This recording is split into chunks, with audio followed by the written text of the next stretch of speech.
Yeah. So I guess this is a nice way to like finish up his with, because we don't. All right. So, Jordan Peterson, he like this is like a disturbing video to watch. Like he looks like he's on the brink of another fucking breakdown. This is like after all that shit happened to him, obviously. And like I said, haggard. yeah, and like I said earlier, he may be like dumb in some ways, I guess, but he's definitely not so dumb that he's not going to get vaccinated, no matter what his fucking audience thinks. But now there's a mini little fucking rebellion of audience members that decided not to get vaxxed because of all the shit that they were listening to from his own. Dave Rubin. This is Dave Rubin. Yeah. Because like a bunch of his audience members got upset at him for getting vaxxed. Like, and you see this with a lot of these like personalities, right? If they ever decide to get vaxxed, everyone's pissed off at them. Now he needs to. Dave Rubin, the neocon who claims to be a liberal. Well, he no longer claims to be a liberal, right? He sort of started with that, but like if you're a liberal, like you need, it's not that you have to be smart to make it, right, in this kind of ecosystem, but you do have to be a little bit smarter than the average conservative in this ecosystem. You could you could be a conservative. You could go on Twitter and say, oh, fucking look, like you're saying climate change is real. I just, walked out and, it's like, it's 5 degrees in New York City right now. And you're telling me climate change is real, and you're going to get like 1 million retweets and people are like, yeah, what a great fucking argument. So, and Rubin, like he's definitely not smart enough to be, a liberal hack. So he decided to become a conservative hack. But anyway, this is now the climate. I've said this. Climate is like a top that's spinning. And when you put more energy into it, the top is not going to spin necessarily more fast. It's going to wobble. And so you're going to get climate wobbles here and there. You're going to have the Texas, like we had in Texas last year, where we had a cold spell. You're going to have 100 degrees up in Alaska. But overall, across the globe, it's getting warmer. Just had to throw in that scientific bone mo. Yeah, and that's the thing. Like that's like a very, very basic level of knowledge that if you have like a basic level of education, which more liberals tend to have, like you're going to know that, right? So that kind of a grift won't work for you, right? But Rubin, again, like he needed to go that route because I guess he wasn't smart enough. But so here's Peterson justifying to his rabid fan base the reason why he did it and now why he suddenly regrets it. But I really doubt that he regrets his vaccine decision. Canadians who aren't vaccinated now cannot leave the country. Yeah. Like, what the hell? Why is that? And I got vaccinated and people took me to task for that. And I thought, all right, I'll get the damn vaccine. Here's the deal, guys. I'll get the vaccine. You fucking leave me alone. Like that's like, he looks like he's on the brink of a fucking breakdown. Like, what is that? He's having a tantrum. Like he's thinking that he's getting the vaccine as a favor. No, dumb fuck. Like, you're trying to keep yourself from dying. You just had a near-death experience. You've racked up so many comorbidities at this point. Like, anything could topple you over, and you're going on the show and you look like you're about to die already. Like, the Proud Boys told me. Yeah, I'm gonna get the damn vaccine, even though they don't want to. This is ridiculous. Go ahead. Let's see play the whole thing. 2 minutes. And how he starts discussing the science, like it's very it's clear that he knows better. And did that work? No. So stupid me. That's how I feel about it. It's like, well, now I have to get tested for COVID when I come back into Canada. I have to get tested before I leave Canada. Now, that might be the latter issue. That's an issue with the Americans.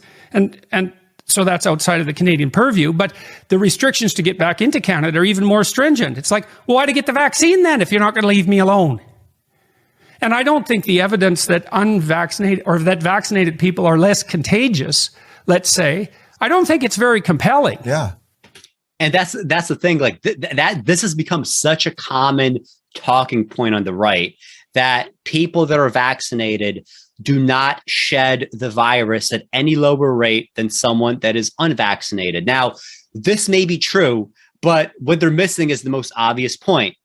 If you're vaccinated, you have a much lower chance of getting the virus, which means you have a much lower chance of shedding anything to begin with and transmitting it to another person. So this, I'm sure that he understands this, right? This is not a very complicated point. But whenever I look at Twitter, this is like always the argument that people are having. And actually, like, liberals don't even properly respond to that point, meaning in the way that I responded to it, right? They themselves don't even understand that this is such a bad talking point, and it doesn't fucking matter, right? As long as you are the one that's not shedding it, that's all that matters, right? Well, and they don't understand even basically, even before we got the Omicron stuff, and even the first few months of the pandemic, is that the reason you mask up is not necessarily to prevent you from having it, but if you have it or you're a carrier, from spreading it. So this is probably the rationale a lot of anti-maskers use, is that, well, it's my body and whatnot. But no, you wear the mask. It's going to have a minimal effect maybe in stopping you from getting it, but it will have a greater effect from spreading it, because the older people say, I can't breathe as well. Yeah. Well, if you can't breathe as well, let's assume that. Doesn't that say then you're less likely to put stuff out into the environment? I mean, their whole rationale has nothing to do with the science of what the disease is about. But anyway, it's about a perceived attack on their autonomy, right? Because their autonomy trumps everybody else's right to not die. Yeah. So why are the unvaccinated all of a sudden a danger? And I certainly don't understand the push to get children vaccinated. I think that's absolutely reprehensible. And I also can't figure out. But why? Like, why? Oh, like, what's going to happen to the children that are vaccinated? Like, what is it? Like, he doesn't spell it out. He doesn't say this thing is going to cause like a mass casualty event because of unintended, side effects of vaccines. He's not dumb enough to say that. He doesn't want to say that. And yet, he's leading there. When I was a kid, on my left arm, I still have little things here from the measles, mumps, rubella vaccinations, from the polio vaccinations. Why this is an established part of modern Western life, the very Western values that he was chiming in about so glowingly in these other videos. This is science triumphant. It took us less than a year to develop the fucking vaccines. A modern marvel. He should be crowing that this is about Western triumphalism. Except it doesn't play to his increasingly lower base. He's talking about like rich men in the past dying of diseases we no longer deal with. But wouldn't Nelson Rockefeller, who was really John D. Rockefeller Jr. in 1919, wouldn't he want the vaccine? I'm saying I'm betting my money that Rockefeller was smart enough and smarter than Peterson's people he would be one of the first ones. I'm sure that the majority of the conservative personalities that are out there are saying, fuck the vaccine, I'm never going to get vaccinated. I am positive most of it have been vaccinated. Which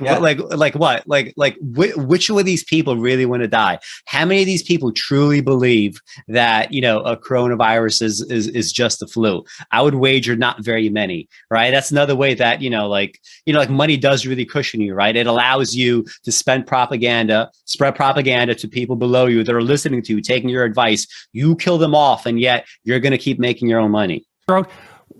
Norman Deutsch wrote a piece in Tablet called Needle Points. And one of the things he pointed out was that if you take the top 25 least trusted institutions, in that group, the most distrusted institutions include Big Pharma. Mm-hmm.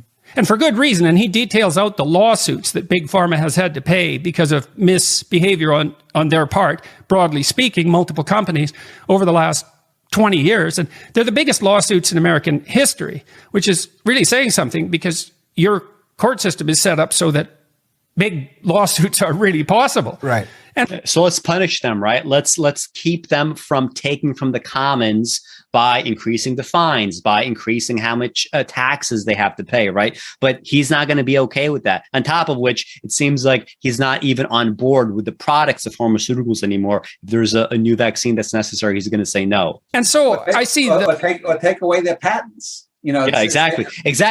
Something that Biden could have done literally on the day that he got elected. Biden could have said, okay, it's now clear that I am the winner of this election. I'll be inaugurated on January 20th. When that happens, I will want the rest of the world to have built up enough infrastructure that they can start producing their generic versions of vaccines, because I will allow the patents to lapse. He didn't do that. Why do you think India is suffering so much? Exactly. But you haven't allowed them. And this is one of the things where, like, people rightly say that Trump is responsible for many of the deaths during coronavirus. And obviously he is, right? On his conscience ought to be at least 250,000, 300,000 dead Americans, right? He literally murdered those people. I think that's 100% true. But, Trump's not in office anymore. When it was clear that Biden was in office, now, it's true that Biden is not saying don't get the vaccine. He's not saying don't go maskless. He's not saying we shouldn't have shutdowns. He's all for that. But the carnage that he is unleashing is on the rest of the world. It's on places like India, and these are the places where you would have these multiplying variants that will continue to get out of control, that you will then have to develop new vaccines for. Right now, they're developing an Omicron vaccine. Eventually, you might have something that is not mild as goose milk, as it were. Maybe you're going to get something that's deadlier. But because of the fact that he's not willing to lapse these goddamn patents, right, that needs to be in his conscience too. It's true. Biden is not killing Americans, but he's killing people abroad. But the thing is too, it's perfectly legal. Back in the War Powers Act, when you can declare an emergency in the country and take hold of factories and say, now you're going to produce material for war. In this case, for the war on COVID, let's say, it's absolutely 100% legal that Biden could have done that. He could have said, listen, we just gave your company however many billions, if not trillions of dollars to your industry. You're just gonna break even. That's all. Yeah. And if you don't want to break even, fuck you. We're doing it for the good of the country. But on some level, there are conservative critiques of, mandates and vaccination, some of them that I, in fact, do agree with, but they never begin where they ought to begin. They always veer off into conspiracy. They start, to me, I think one of the biggest problems here is, people are tired of COVID, largely because we had, a non-response for a year, which, we therefore needed, lockdowns, and we need all this other stuff. It's not under control very well because, people don't want to get vaccinated. There's other problems there's problems with access. And the thing is, unlike the Black Death, and unlike even the most recent AIDS, we could have fundamentally, exponentially had less casualties across the globe if we had just done these basic things like masking and then everyone getting vaccinated. So much of imagine in 1380, imagine in 1980, if we could have had a vaccine for the Black Death or AIDS. How many people who had AIDS would have given their left eye tooth or whatnot to have that vaccine? And here now, because of all of this stupidity that's propagated by all of these scientists like him, we have people who are refusing, who are inviting a pandemic and multiplying it exponentially across the globe. This is what, when people say, it's just harmless stupidity, this is the kind of thinking that an idiot like this, whether it's in personal healthcare, taking care of oneself mentally, whether it's in the finances or whether it's in this kind of stuff, this is why idiocy and scientism can kill. Literally, scientism is probably responsible for, I'd say, 3/4 of the deaths that are unnecessary around the globe. And this goes back to what he said earlier about we in the West, right? As long as you make $30,000 a year, we're in the top 1%. We should appreciate this, blah, blah, blah. He gets something that so many people in the world cannot get, which is a vaccine against a virus that you do not want to acquire. And instead of taking it proudly instead of being thankful for it. He's having a fucking temper tantrum. I'll get the damn vaccine. You leave me alone, right? Like he's about to fucking cry about it, right? He's not even able to appreciate this, right? Because he's so like just so self-absorbed. He doesn't even understand what he has. The leftists, all of a sudden, it's like big pharma. Yeah, trust them. It's like, what? What? Really? You guys? This is... I don't understand that at all. Like, and psychologically, so what's going on here? It's like, well, I think the underlying phenomenon is something like you're not a Tuskegee Airman with black skin.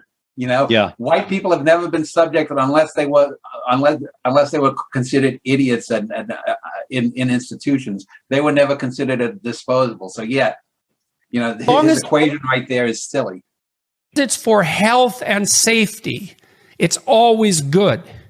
And, not to get conspiratorial here. He believes there's for health and safety. He got fucking vaccinated. But the same damn thing is going to happen with the climate change push. Absolutely. They're already it's already being reconfigured as, well, it's the biggest public health issue of our time. It is.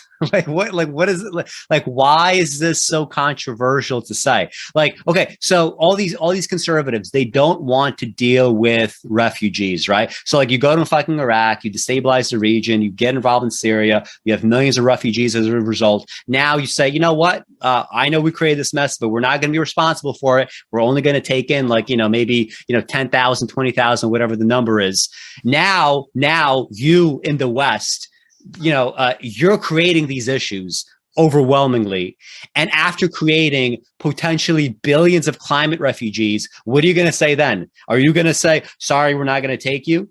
Or are you going to just say, you know what, we created this problem. And as a conservative, I believe in taking responsibility. So come to us. We know that's not going to happen. Right. And it's like there's no consistent from point to point, from video to video, the total lack of consistency. There's so much chaos in this guy's mind. Right. He's always talking about chaos and order and all this other shit. But there's so much chaos in his mind. He cannot follow even a linear fucking argument. It's like, no, I don't think so. I think overreaching bureaucrats are the biggest health. What would you say? The biggest challenge to our health of our time. Anyway, so that's and 150 years ago, Tammany Hall was a big health issue. Yeah.